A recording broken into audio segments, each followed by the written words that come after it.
Niels Bohr foi um dos físicos mais importantes do século XX.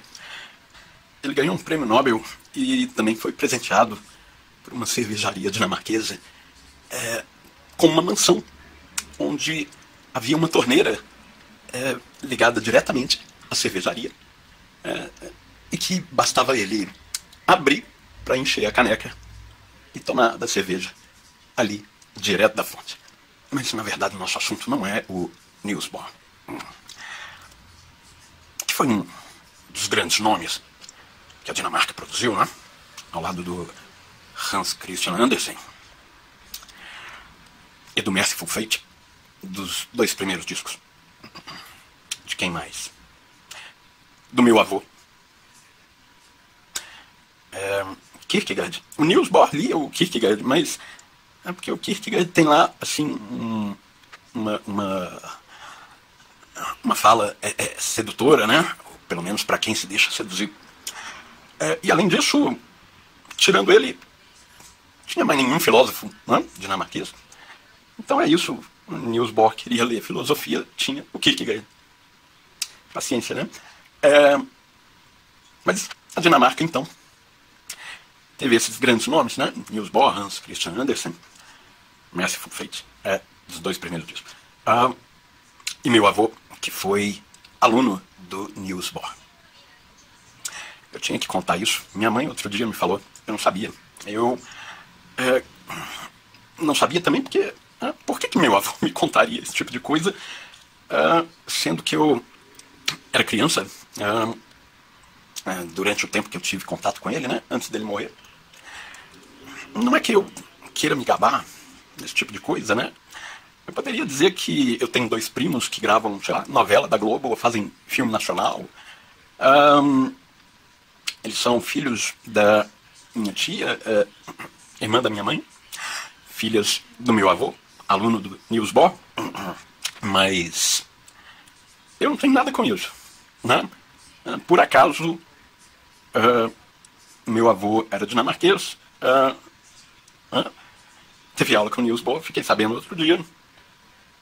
Por acaso, eu tenho aí uns primos do Rio de Janeiro, e eles são atores, e, bom, eu não tenho por que me orgulhar desse tipo de coisa, ou querer contar vantagem, esse tipo de negócio, querer causar inveja. Tá aí uma coisa que sempre achei muito estranha, a tal da conversa sobre a inveja, né? Pessoas que ficam, né, lamentando a inveja de não sei quem. Eu não sei, eu não tenho relação com invejosos, deve ser por isso. Quando eu sentia inveja, eu era muito novo e sentia o quanto que aquilo ali me fazia mal, né? Então também não me deixava consumir pela inveja, não me deixava ser perseguido a ponto de perseguir quem quer que fosse de quem eu tivesse eventualmente inveja. E tudo isso, na verdade, para chegar ao nosso assunto, afinal, né? Para dizer que, apesar de que eu mesmo não sou ninguém,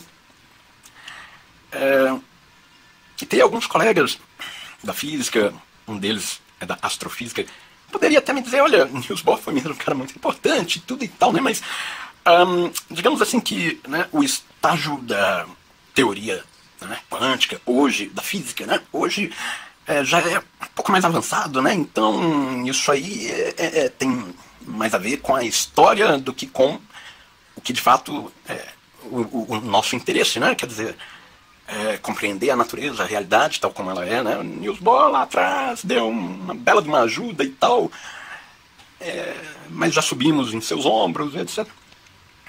Mas eu juro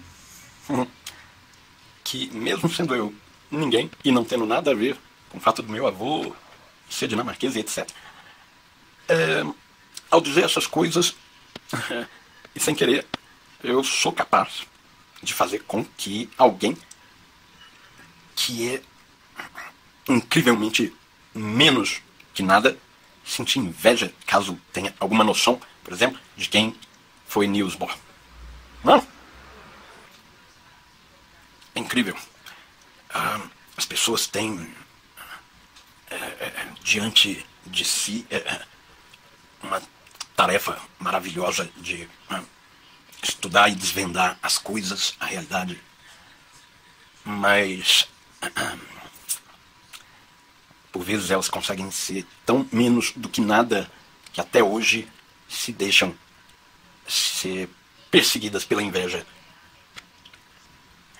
Essas pessoas são o pitbull da inveja.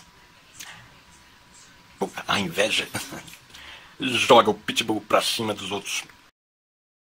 Agora cá. Imagina se eu tivesse uma torneira em casa da qual saísse cerveja, tivesse um Nobel, fosse o Niels Bohr. É preciso educar a inveja de modo que ela se torne admiração.